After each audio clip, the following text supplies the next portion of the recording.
Welcome to a world where boundaries don't exist, privacy is extinct, and the only thing rather than self awareness is someone not starting a podcast. We're going to explore all the shamelessly weird behavior that has somehow become normalized online. Does no one feel a bit awkward? Because nothing screams emotionally stable like telling people about your unreliable relationship, your broke ex, your toxic friendship, your trip to Mexico that ended with the whole friend group dissipating. Nothing screams, I'm securing myself, like telling people the details of your story. Now, I understand that therapy is a bit pricey. Well, for good therapists, that is. But when did social media and your followers become licensed therapists? What advice could they possibly give you that could positively affect your mental? And when did you think it was okay for strangers to know your deepest, darkest secrets? I mean, at what point do we need to hear this? I had a threesome with a guy and his mom. And I'm going to try to play devil's advocate.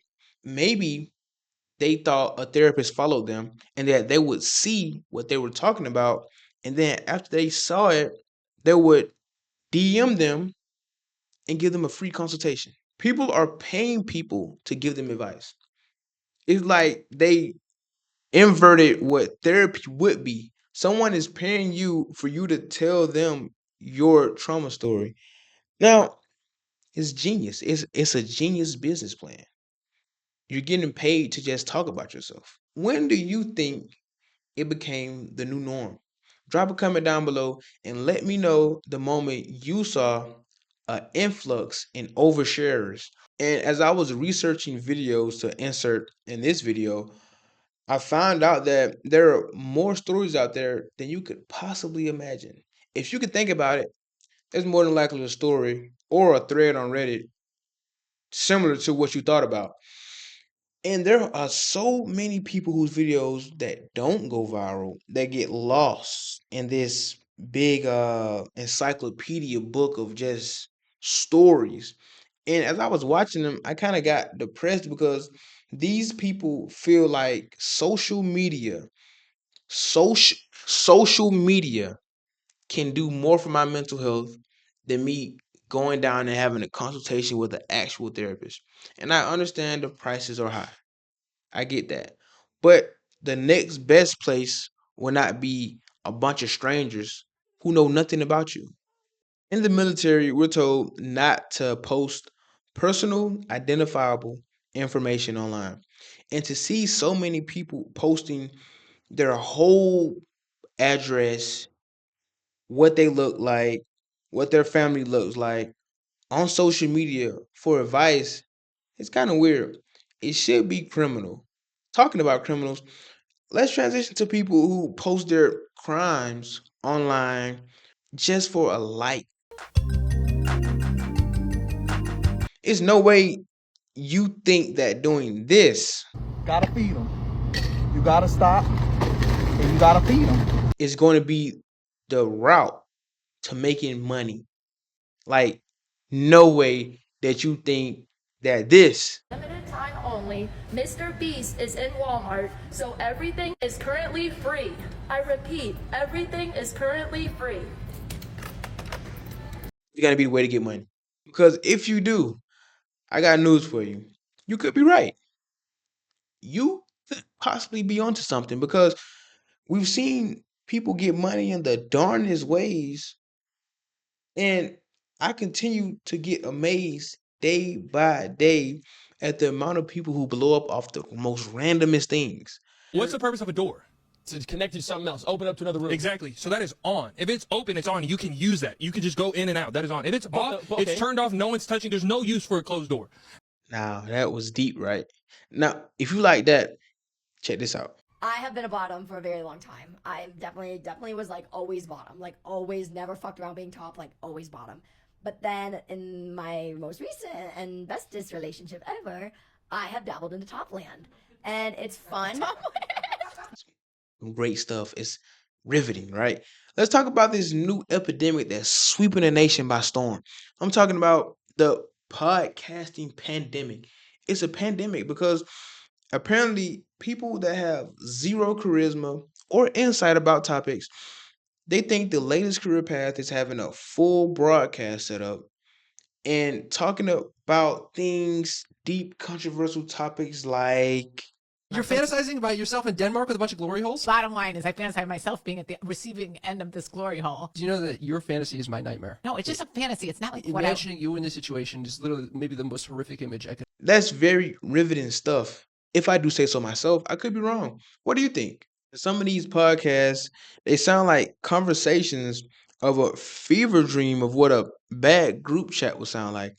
Like, have you ever thought of why breakfast isn't really even as important as it should be? And of course, as a deep dive into the philosophy of burritos and why food should never be stacked on top of each other because it takes away the calories and all the nutrients. What are y'all talking about? What are y'all talking about? You have people who've never even played sports trying to talk sports. That's where you get me because these people who actually watch sports, they already have their sports podcast.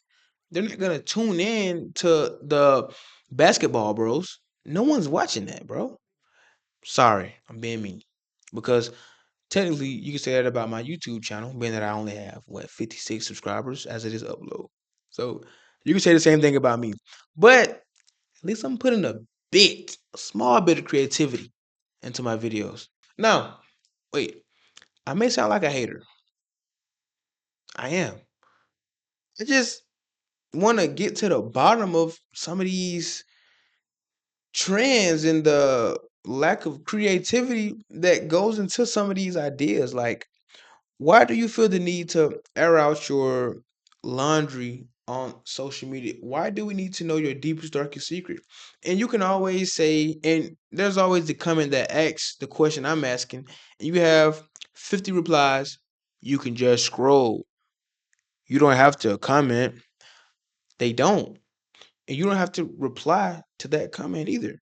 But you did, right? Because it's an option, it's an opinion that people are entitled to.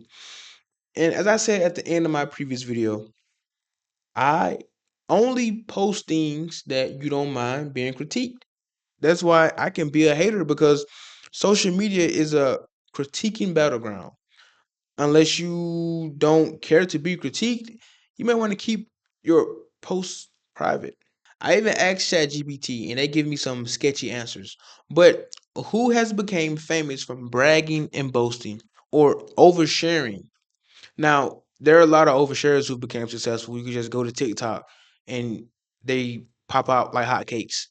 Every other week, someone's going viral on TikTok. A deep and dark, unsettling truth that I've come to is the majority does not rule. The minority actually rules because it's only a small subset of people who are actually doing these things. But since it's right in your face, we think that it's going on more than we like to admit. And in all actuality, it's not for the most part. But since we're all connected through our phone screens, we assume that these trends are sweeping the nation.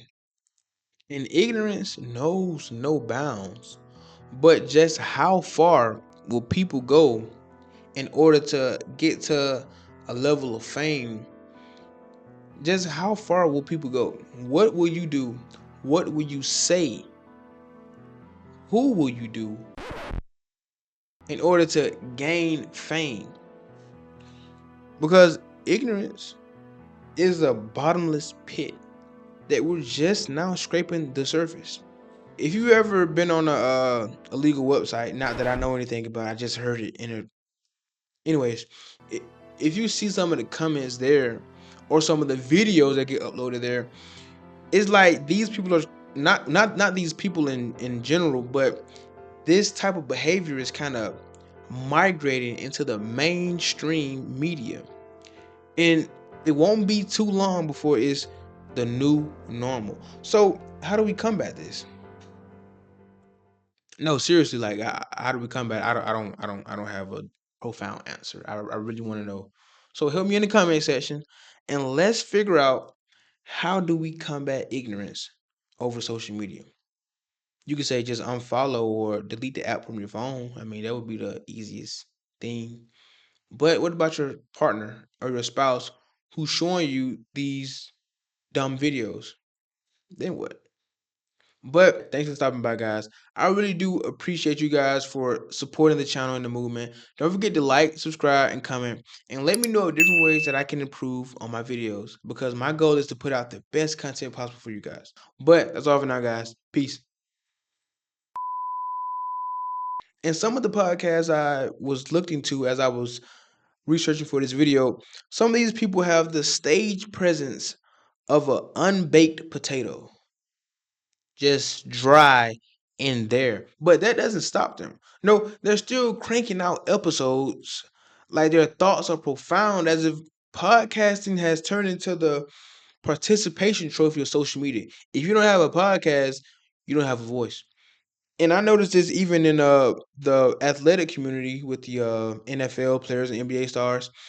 You got 15 men, you got 15th man and the 55th person on the NFL roster starting podcasts. Now, from their perspective, it makes sense because they have insights to the game and they can break it down.